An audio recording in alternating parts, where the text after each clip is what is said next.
Well, hi everyone, and if you're joining me for the first time, a very warm welcome to you. My name is Joe, and today we're doing a video on replacing the rear wheel bearings and hub. Now, if you've not joined me before, it's just a quick reminder, these videos are for the home mechanic. They're not for professional mechanics who may be using specialised tools from Mitsubishi. Wherever possible, I try to recommend a cheaper option to the specialised tool, because I don't expect the home mechanic to have a lot of the specialised tools that cost a lot of money. Now, replacing the rear wheel bearing, there's two options depending on whether you want the easy option, which is more expensive, or the cheaper option, which is more work and requires more specialised tools. It may also depend on whether your existing wheel hub is suitable for reuse. Because you have the splines here on the teeth, if they are on the hub, if they are worn, you will need to replace a complete hub assembly anyway. So if you're buying the complete hub assembly, which is the one we're going to be covering today, you will get this unit here, which will come with some of the bearing, or one of the bearings, a dust cover, and the ABS gear wheel already on there. You will get this bearing, this dust cover, a washer and a nut. So that's what you'll be getting in the kit that we're going to be fitting today. Now, the car we're going to be working on is a twin turbo model, but this job is the same for all models with four-wheel drive and four-wheel steering. If you have the front-wheel drive only models like the SL, that was covered in a previous video. So please refer to that video for replacing the rear wheel hub on that model. So this is for the four-wheel drive models only. Also, another reminder, we're going to be jacking up the car and working partially under the car. I'm not here to give you health and safety advice. You do not need to follow my methods for jacking or securing the car. Please use your own due diligence to make sure your vehicle is safe before you work on it. So this is the rear trailing arm that the wheel bearing and hub fits into, and I've brought it up here just so you can get a better idea of how it all goes together.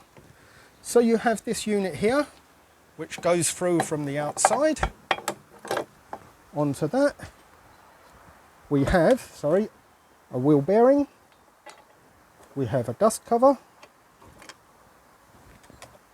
then we have the secondary cover, a washer and a nut. Nothing too much to the job. However, you are going to need a couple of additional tools that may not be part of your existing toolkit. You may also be able to think up your own method of doing the job without using specialised tools, just using bits and pieces that you may have laying around the garage. But I'm trying to use some slightly more specialist tools if they're not too expensive and if you're going to make good use of them. Remember, by doing the job yourself, you're going to save an obscene amount of money by not going to your local garage to have the job done for you. So it's worth investing that money in some of the slightly more specialised tools, which are getting cheaper and cheaper these days, and you're going to be using them multiple times. It's well worth having those parts, those tools on the shelf for future use. So I'm just going to clear the table, then we'll have a look at the tools you're going to need today. Okay, time to have a look at the tools. Now, we're going to start with this kit here. This is a bearing and push pulling kit. These are pretty cheap now, and you can get smaller kits that may be more suitable for just your general jobs. But it's a kit well worth having. There are multiple jobs on your car that you can use this for over the years and the different things we're going to go for. You can also bypass this kit if you've got other things in your arsenal of tools at home, or your general bits and pieces in your garage. So watch what I'm using it for and see if you can find something that's cheaper and more suitable for you to do the job. In addition to that kit, I'm going to use a nice long pry bar. It doesn't have to be a special pry bar. You'll see what we're going to use it for. It's just to lock off a wheel while we undo an extremely tight nut. And to undo that extremely tight nut, we're going to need a breaker bar. On the end of your breaker bar, you're going to need a 30mm 1/2" drive socket piece. Then we're going to need a selection of 14mm spanners. Some of the nuts we've got to do are in pretty tight places, so if you've got the gooseneck spanners, it helps you to get in there a little bit. And also one of these new ratchet spanners, new to some people, that's going to help with undoing the nuts a bit quicker. You're going to need a socket piece to undo your wheel nuts. And I won't specify the size because I appreciate some of you have changed your wheels and used different size nuts for those. You're going to need a 14mm 1/2" drive socket piece, your wrench, 1/2" drive, and a couple of extension bars to go on it,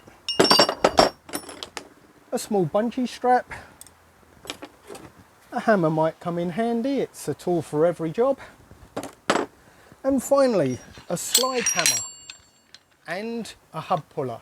Now the hub puller is a really cheap tool now. You can pick these up for next to nothing, and it has multiple uses on these jobs, not just the bearings.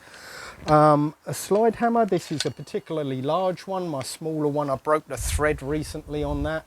You don't particularly need the large one, just a regular hub puller would, hub puller and slide hammer will do the job. So that's pretty much all the tools covered, I hope. If you've watched my videos before, you may well know that from time to time there's not sufficient tools here because we'll get something that's rusted on or in a difficult location, so we may well add to tools as we go along. The videos aren't reversed. Oh, you see, they are not rehearsed, and sometimes things don't always go to plan. We're using a relatively old car that's being restored. So, you know, just be prepared for anything. You see it raw as it is in real life. It may well happen to you when you get to do it on your car. So that's the tools. Let's get on with the job. Now this particular video was actually requested by someone on the YouTube channel. I just want to remind you, if you'd like to request a video, I'd appreciate it if you go to my forum, which is complimentary to this channel, and it allows you to go into a category called Request a Video. By requesting it through this method, it means I can keep track of who's requested them, and if I can't do the video straight away, it means I can easily refer back to the videos that are waiting to be done.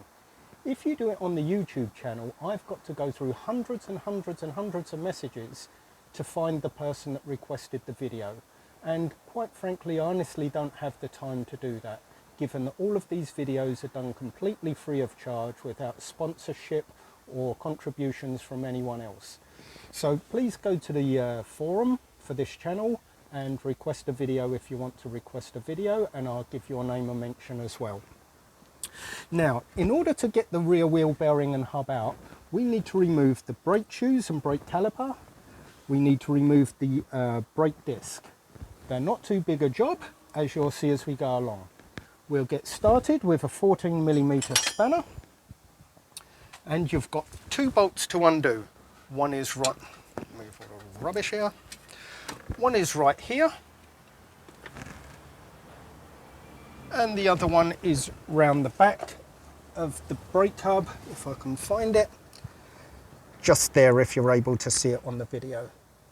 It's just the 2 bolts that hold in the brake caliper. So to get to those, they're going to be pretty tight. Let's see if I can get a good point there. Oh, that wasn't as tight as I expected. Once I've loosened those off, I'm going to go over to a ratchet spanner, which will hopefully speed things up.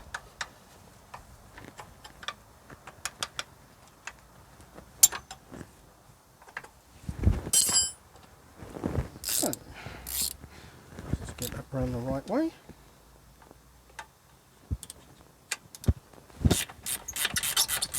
See how much quicker and easier this makes the job.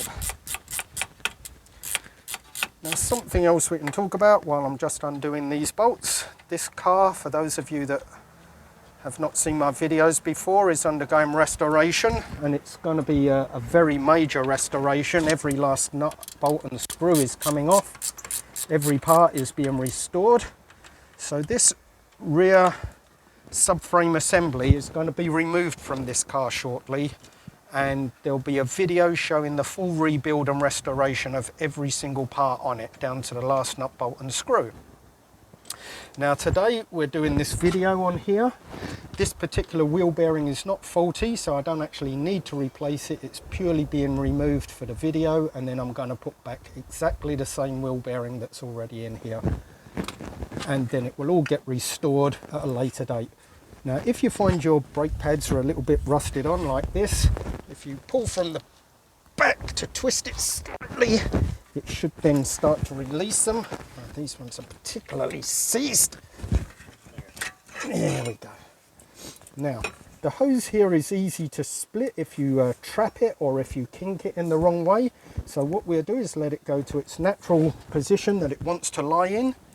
We'll get our bungee strap and hook on to the brake caliper, and we'll put it up out the way so it doesn't get damaged or get in the way. There we go, like so. Now we can get the brake disc off.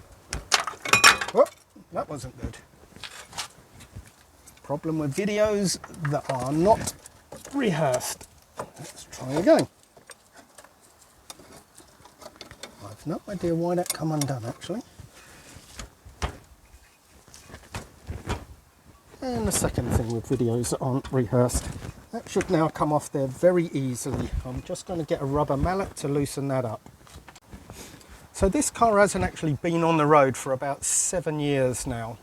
I bought it as a scrap car. However, when I inspected it thoroughly, underneath was absolutely rock solid without a single bit of rust. So I've decided to restore this one back to original new condition. It just means a lot of parts are a bit jammed on there and take a little bit of work. Okay, that's the brake disc out the way. Next thing we've got to do is make it so that we can pull out the hub from the center. But the hub goes through the middle and is attached to the half shaft. Thank you, Mitch. On the rear axle. To get the two separated, you'll see we've got these bolts going through here. There is 4 of them with a nut on the back. Both sizes are 14mm for the nut and for the bolt. And we're working in a rather confined area here. And this is where the gooseneck spanners come in handy, getting into these little tight spots. Now you may well find these are really tight, so be prepared to wrap your knuckles when they come loose, if they come loose. Now what I'm going to do, I'm going to use part of the bodywork to try and lock this off, hopefully.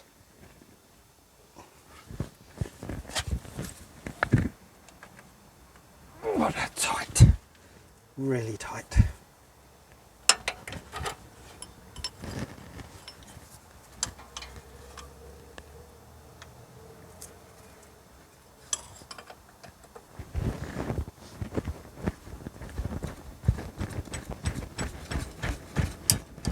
There we go.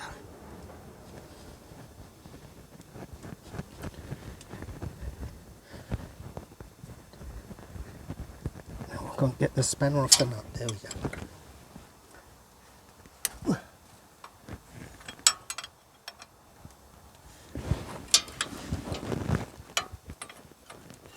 Hopefully once we get going, they'll come undone. Now I think to save a bit of video time, I'll just let you know that if your car is out of gear and your parking brake is off, you are able to quite easily turn this around to get to the next nut and bolt. So all you're going to do now is repeat this for all 4 bolts so we can separate the half shaft and the hub. And to save some video, we'll come back to you once I've got those loose.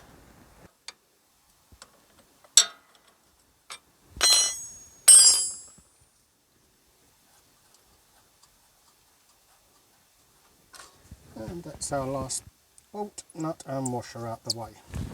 Now at this point, the half shaft will normally just pull out. Nice and easy, good. But just in case it doesn't, of course there's always a trusty hammer. You just give it a little tap around, watching not to hit the rubber boot, and that will just pop out of there, and you can just leave that laying down there. So now what we're left with is pretty much this assembly. Now to get this shaft out, we need to undo the nut on the back, and these are done up incredibly tight. So to undo this nut, we're going to need the breaker bar, and on the breaker bar a 30mm socket piece, and on this side we need a way of stopping the wheel turning. Now we don't have the option to put on the parking brake anymore because the brake disc has been removed, and even if we could put on the parking brake, I would never recommend undoing such a tight bolt just using the parking brake. So instead, my method to do this is to just put a nice big pry bar in there. There is absolutely no chance, or it certainly never happened to me, of bending or damaging the thread on these bolts. Just slot that in there nice and tight, and that will stop your wheel turning properly. Now I'm going to be doing, because I'm on the back, I'm going to be pushing down on this side, so I've locked it off on this side. Now we've got to get our breaker bar in there. Now as you can see, we've got very limited space, and we're going to have to put an awful lot of torque onto that to undo it. Now if you're lucky enough to have a nice car ramp to get this up and work from underneath, you're sorted. But for the rest of us, I've got to try and get in there. I'm going to come over to where the camera is. I think I'll try it from here first.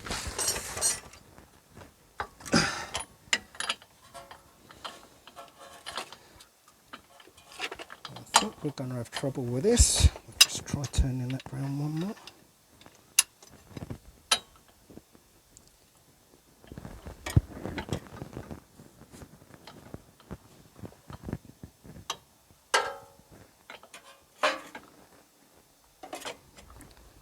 Just can't quite get the nut in that position, so we'll turn this round one more and see if we can get in there then.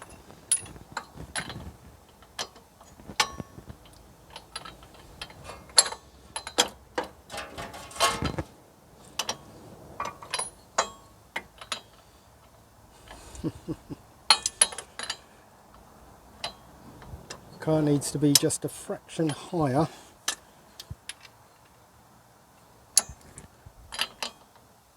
There we go, that should do it, I hope.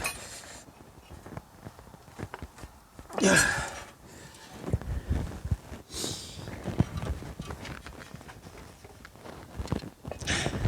Now you get an idea of how tight these things are done up.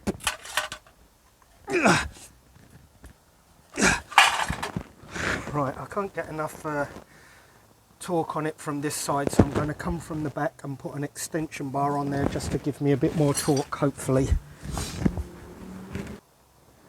Now the problem with live video, unlike some of the TV shows you see, is things don't always go to plan, and people have often said to me, oh, I watched a certain car TV show and they didn't do what you did. Well, a show is exactly that. It's a show. It's to make it nice and easy for you without telling you everything. To actually loosen off that nut took a long breaker bar and an extension bar on the end to actually loosen it. So now it's loosened, we can finish undoing it.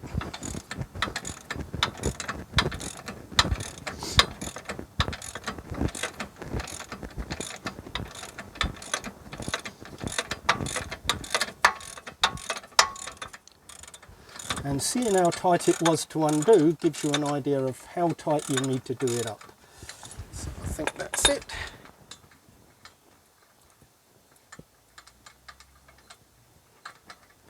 There we go.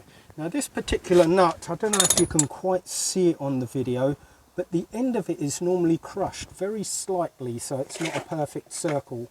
That way when you do it up, it stays done up. It's almost like a locking nut or a nylock nut, but not quite. Technically speaking, you should replace it with a new one when you put this back together. However, I've never replaced one of them, and I've never had one come loose either. So I think there's still enough tension in there to hold it done up tight. So that's that off. If you can pull off the washer as well on the other side, but that's too difficult for me to get my fingers in at the moment, so we'll leave that a second. And now we move on to the next part of the job, which is to yank this hub out of the middle. Now to do that, this is where we go over to the slide hammer and this hub pulling tool. Ingenious little piece of kit, not at all difficult to use. You just put 3 of your wheel nuts on there to hold it in place. I hope I've got enough space here because I've got another car right next to us.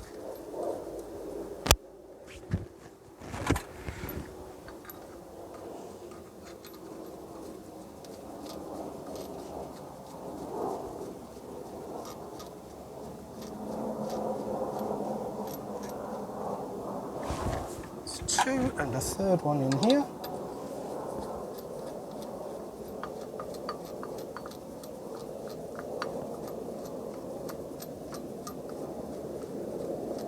Now when we pull this hub out, the plate on the back is going to drop down. So be ready to look for your plate and the washer, don't lose them.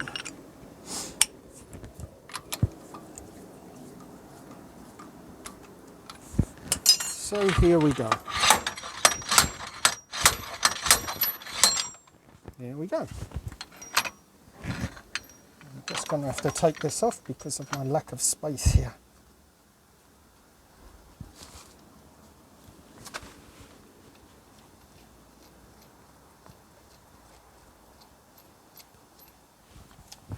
Before I lose it, there's the piece off the back, and I'll look for the washer in a second. The washer is sat on the arm. Ah, excellent. That means I don't have to dig around in the mud. Temperature today outside is supposed to reach a stunning 50 degrees, so it's rather cool out here. And yet winter isn't even upon us, so it's going to get really cold.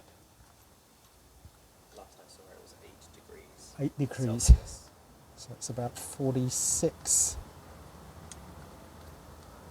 It's not too bad though, the sun is shining. The sun's lovely today, you can get out of the way. Yeah, last week was pouring with rain, so we couldn't do anything last week. So there we go. Now as I said, this is your ABS speed sensor. It's rather sensitive, try not to damage any of the teeth on it. We'll put that aside for 1 minute. Get that washer before I lose it. Put that out of the way. Put this out of the way. Now what we're left with is on the back here, in the back side, we've got 1 bearing and 1 dust cover. And we've got to knock those out. Now you can use proper pullers, but they're very difficult to get in the back because of our limited space. And also it's another expensive tool that you're going to need. So instead of that, there's a couple of things we can use. And what I'm going to use today is one of the bearing pullers. This one looks like a 48mm outside diameter. And all I'm going to do with that is put this inside here, carefully slide it through, and just another reminder, here's your ABS sensor. The tip of it goes through onto the inside of the hole there. Now it doesn't really stick down, but if you go in at the wrong angle, there is a possibility you could catch and damage it. So always go in dead straight and don't use anything that's likely to catch the end of it. Now we can use our trusty hammer, and hopefully if we gently tap,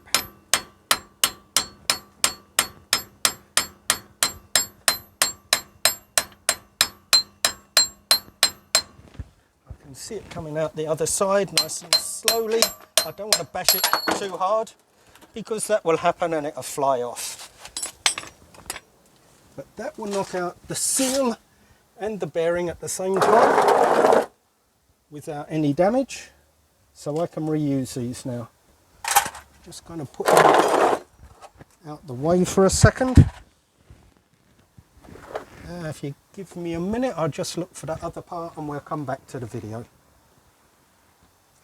So we now have our hub out, the bearing and the dust cover. Now, as I said, there's nothing wrong with the ones in this car, so I'm actually going to be putting these back in, and this may be restored in the future on another video, but I am rebuilding a new subframe which will have all new parts on it and be going onto this car. So refitting can be a bit of a tricky job depending on how much access you've got. Now, in previous days, people used the old bearing to tap in the new bearing. We're not going to be doing that today, partly because this car isn't up on a ramp, so getting behind to tap anything in isn't too easy. Instead, we're going to be using the bearing and bush puller, which can also be used to put them back in. When you put in these parts, they've got to go in dead straight. You don't want to get them to go to an angle because it would just get tighter and tighter. So it's a bit of a slow, finicky process given the limited space we've got. Before trying to put anything in, I'm just going to clean out any muck, which you can see builds up there, because that will stop the smooth installation of new parts.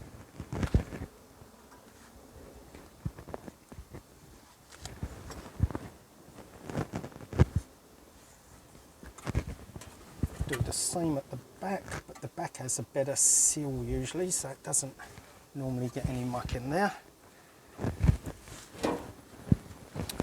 And we're going to start off with the bearing. Okay, we'll use this one here. Now, if you start off by just placing it in there and using your own fingers to just feel that it's more or less straight into the hole. You're not going to be able to get it very far because it is a tight fit. From there, we have, for the outside face, this is 82mm outside diameter. We'll slide that through the hole and hold the bearing at the same time. And this will be sitting on this lip here. Then on the other side, I'm using a 58mm, 57 will be fine, outside diameter to go over there. And then we'll put the nut on the end. And as we do this up, it should hopefully pull that bearing in to position. Just make sure you're sitting nice and square with the bearing, with the bush puller, bearing puller, sitting nice and neat around the outside edge of the bearing. Do not allow it to go onto the inside rubber edge.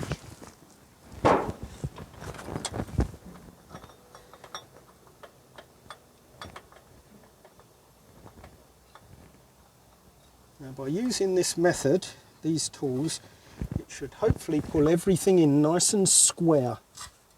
Make sure it all stays nice and lined up until you're ready to start doing it up.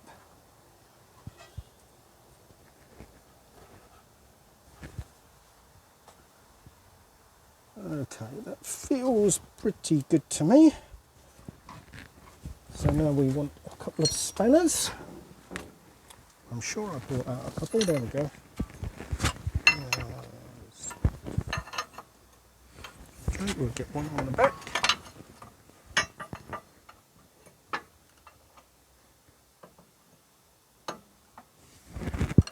One on the front, and we'll start off nice and slowly. Oh, that's weird, that spanner's not fitting there. The other end, I think that's the wrong size as well. Oh no, that's holding it. And as we do this up, if we've got everything lined up nice and square, that should hopefully pull that bearing into position. You're going to take it all the way in until the bearing won't go any further. Now, if at any time this becomes extremely tight, it means it's either fully in or it's not lined up. So, I think that went all the way in. Let's undo this and just check.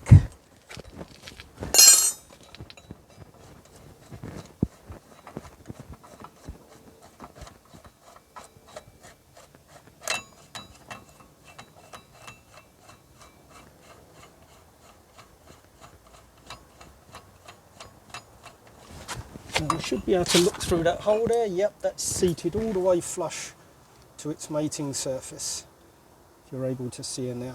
So we can now take this off, and now we need to put on the dust cover.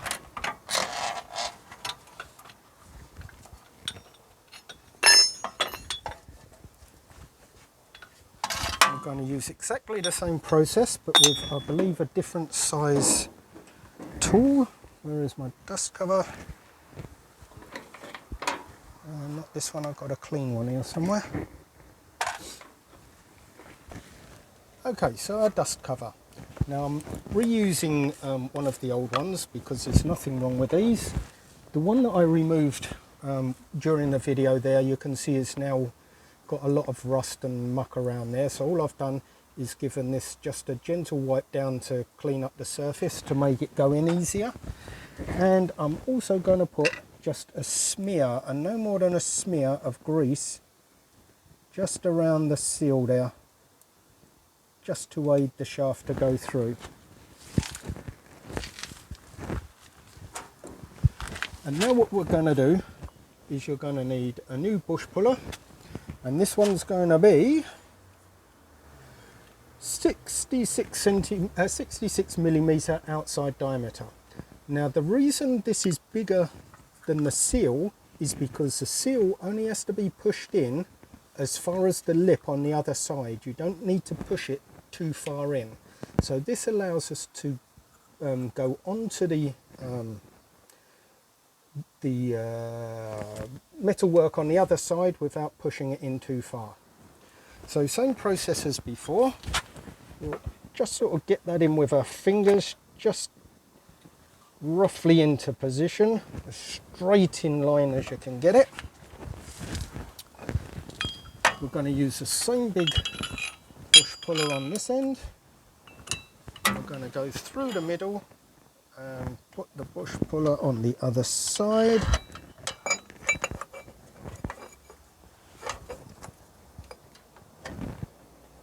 This is a job where you could do with some extra hands, I guess. Put the nut on the other side there.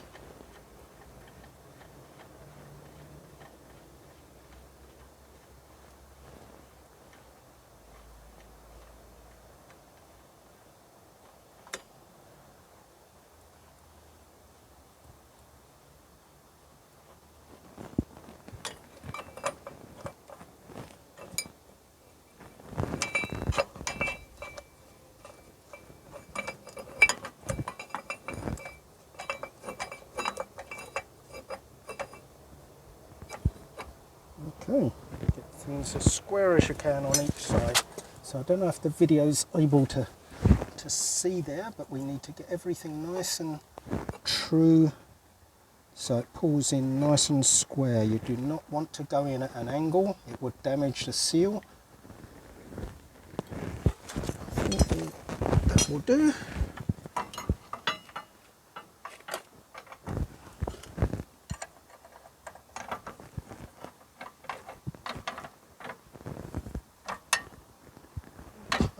Start pulling in. That way you can see that's going in nice and square as we go. As soon as we reach the main metalwork, it will go tight and stop, and now we can loosen it off again. And we can be sure that both of those parts went in nice and square because they went in nice and easy. There was no points where it locked up.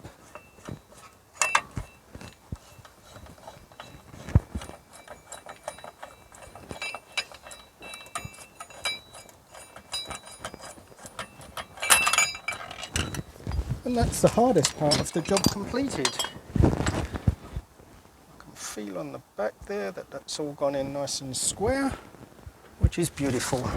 And because I've poked things in the hole here, I've noticed bits of muck and stuff have got in there, so we'll have a final clean out before we move on to the next part. Okay, so now the main hub itself. Now this is how it would have come if you bought a new hub, with all the bearing and seals on there ready to go.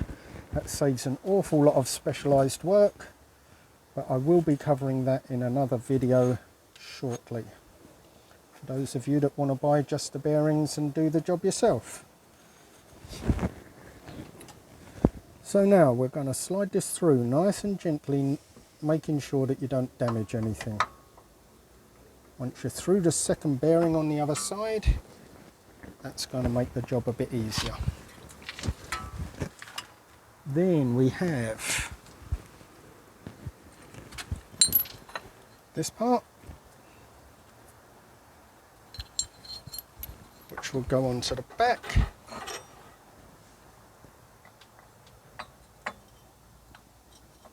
And once you line up the teeth, it will go on that little bit more. Then we've got the washer and nut. And now we don't actually need any specialised tools, because as we do up this nut, it will automatically pull the hub into place. And of course the bearing.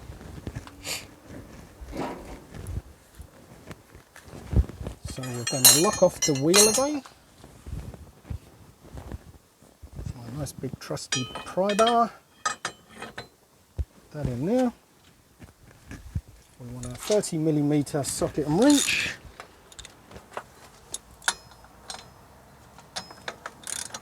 And we'll start doing this up.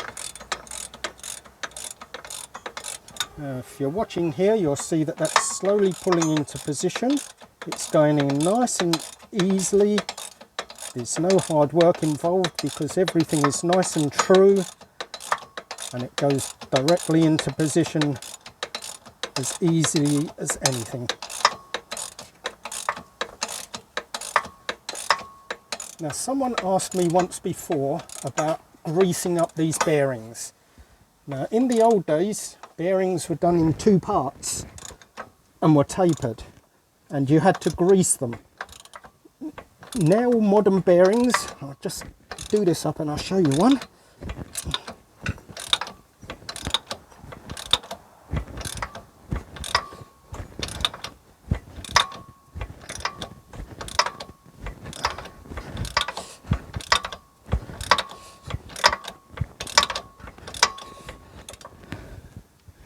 Must be nearly there now.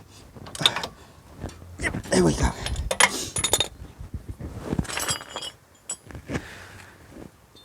Modern bearings are sealed units, so this black plastic piece here seals in the bearings and the grease. They are all pre-packed at the factory, so there is no need to grease bearings anymore. And when you tighten them up, you're tightening onto this inner face here. So as with previous wheel bearings, you had to get them to a certain torque and make sure the wheel can still spin. It doesn't matter anymore. You do these up as tight as you can because they're purely gripping onto that metal ring there and not onto the bearings that are in the middle. So that makes life a lot easier for us. Now finally, we've got to do this up. And if you recall, when we undid it, it was immensely tight. So we're going to do it up in the same fashion. There is a special torque, but I'm guessing most people won't have a proper torque wrench. So the tension you're going to get is as tight as you can do it. If I can get the camera out of the way a second.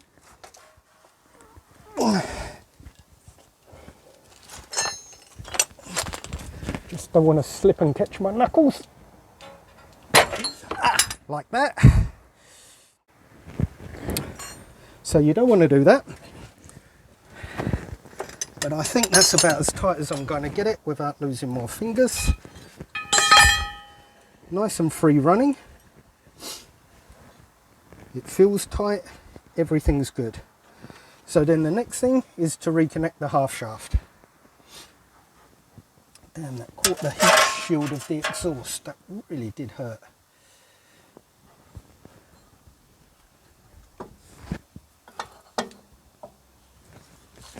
And line up the nuts and bolts.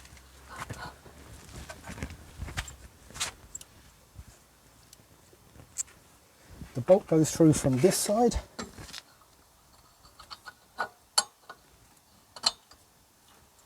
Then a washer and a nut. Now of course, when you do this job yourself, you'll maybe want to take some extra time in cleaning all these parts up. But as I've said a number of times through this video, this car's going to be restored shortly, So I don't want to spend video time on things that don't really matter at this stage. Let's get another bolt.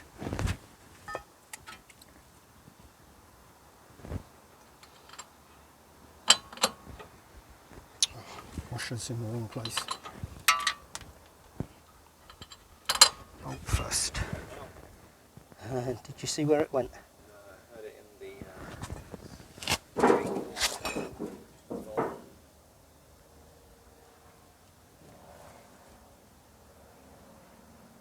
I'll have to come back to that one. Some spares here.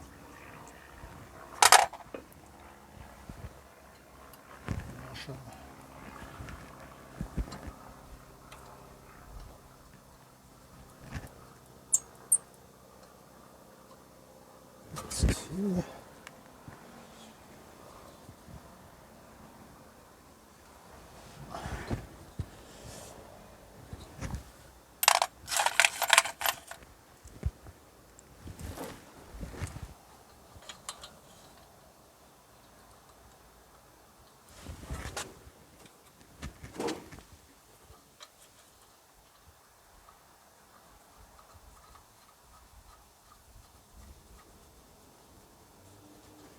Three.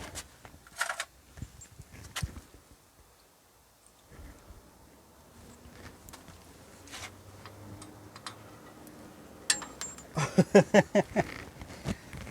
what cold does to the fingers.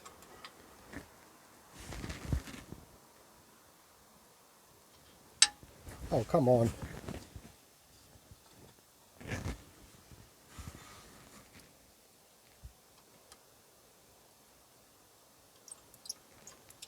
Okay, and 4. Now I think we'll cut the video while I do all these up, because I'm sure you know how to do up a nut and bolt. You're going to do them nice and tight.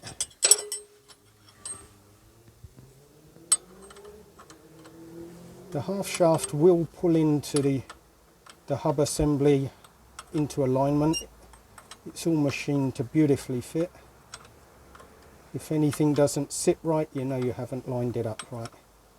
I'm going to just give them all a rough tighten first to make sure they all line up, and then we'll go for the full tightening on the second pass.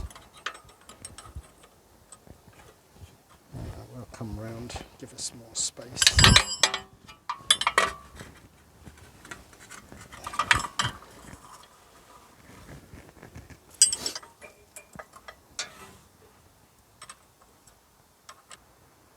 Now I've done up the 4 bolts on the half shaft, and now we're ready to just put on the brake disc and brake caliper, and our job's about done.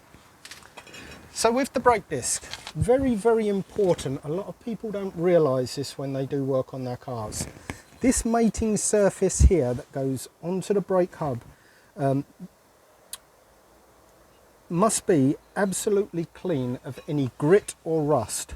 If it's not smooth and clean with a machined surface, you're going to find that the brake disc will sit slightly out of true. So instead of beautifully square with the car, it'll be slightly kinked, and when you go down the road there'll be a wobble on your wheel.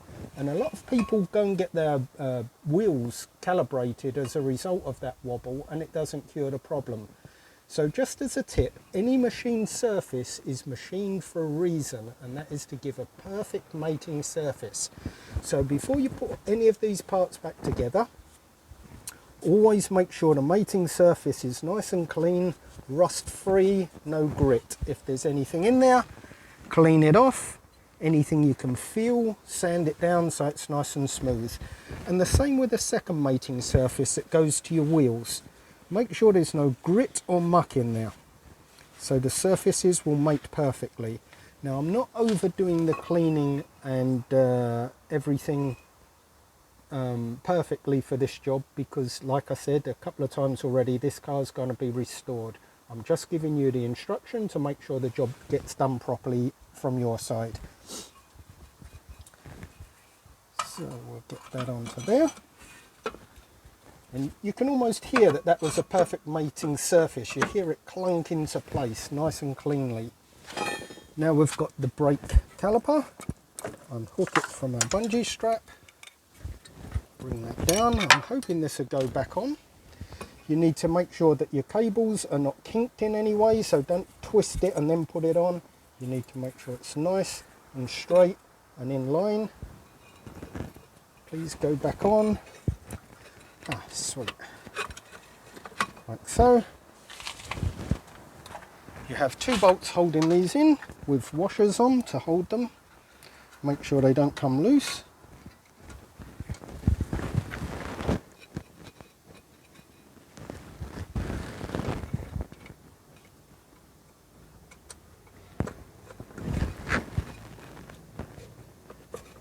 Hopefully I can find the hole.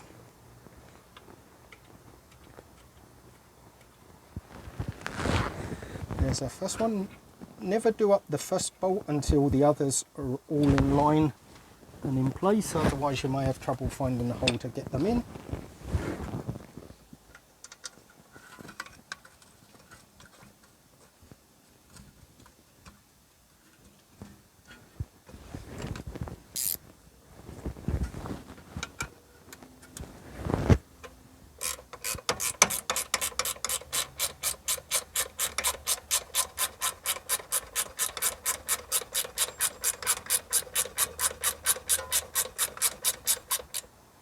One. I'm not going to do that up tight just yet. Let's get this one in.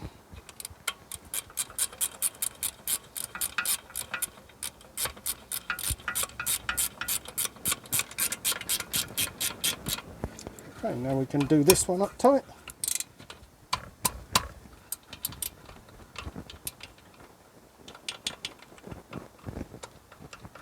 Now I've got my spanner stuck. There we go.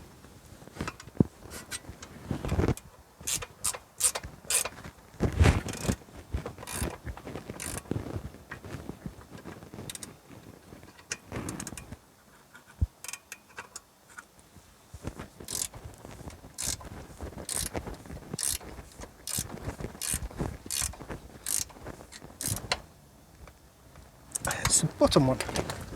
Now we're all done, just ready to put the wheel on now. I'm sure you know how to put a wheel on yourself. I'm not putting it on this car at the moment because we're still working on this one. But for now that job's completed. Rear wheel bearing via a complete hub assembly, job done. On another video we're going to do one of replacing the bearings individually. A much cheaper job but a lot more hard work and requires some specialised tools.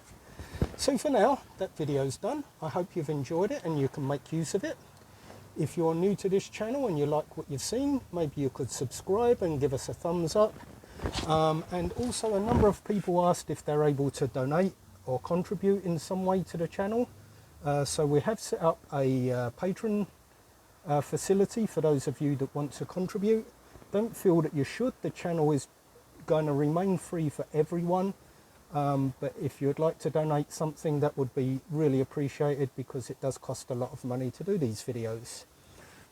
There's also the forum if you'd like to join the forum, which is part of this channel.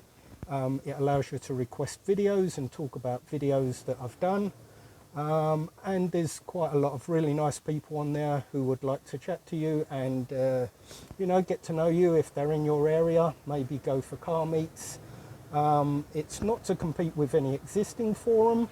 That's not what it's for. So if you're a member of another forum, remain a member of that forum, and you can even promote your forum on my site. So for now, thanks for watching, and I'll catch you on the next video.